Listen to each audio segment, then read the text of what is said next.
নমস্কাৰ, মোৰ অন্য এটা ভিডিঅ'লৈ আপোনালোক সকলোকে স্বাগতম জনাইছোঁ। আচলতে ভিডিঅ'টো নৱেম্বৰৰ 2 তাৰিখৰে হয়। মই আপলোড দিয়াহে দুদিন দেৰি হৈছে।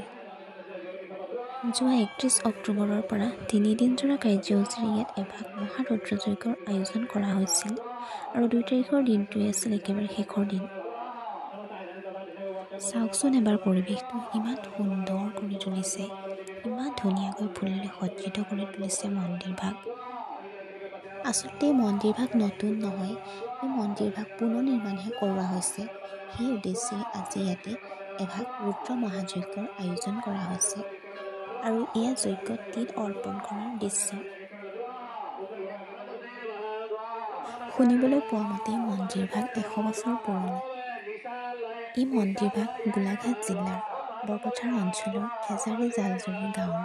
মন্দিৰভাগ জালজুৰিবাসীৰ এক বিশ্বাসৰ কেন্দ্ৰবিন্দু হয়। এয়া আমাৰ বিধায়ক মহোদয় আহি পাইছেহি।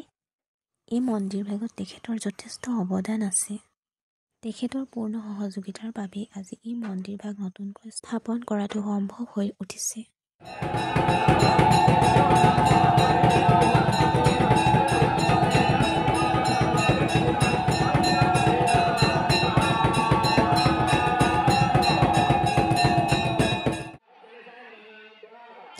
এই মঞ্চতে স্থানীয় ৰাইজে বিভিন্ন প্ৰতিযোগিতা অনুষ্ঠিত কৰিছিল। যোৱা 1 তাৰিখে সুদূৰ মৰিগাঁও জিলাৰ পৰা ভাগ্যশ্ৰী দেৱী বাইদেউ আহি ইয়াতে দিহানাম পৰিৱেশন কৰি গৈছেহি।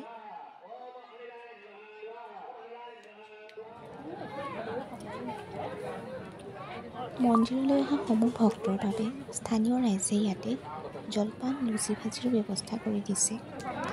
আমি এতিয়া লুচি ভাজি খালোঁ ইয়াতে। এয়া যজ্ঞত নাৰিকল আহুতি দিয়াৰ পৰ্ব চলি আছে।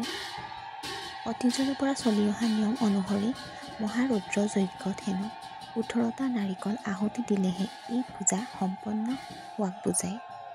সেয়েহে আৰম্ভণিৰে পৰা এই মন্দিৰভাগৰ সম্পূৰ্ণ ৰীতি নীতিৰে কামসমূহ সম্পন্ন হোৱাটো স্থানীয় ৰাইজে বিচাৰিছে। আজিলৈ ভিডিঅ'টো ইমানেই। পুনৰ এটা নতুন ভিডিঅ'ত আকৌ লগ পাম। ধন্যবাদ। শুভৰাত্ৰি।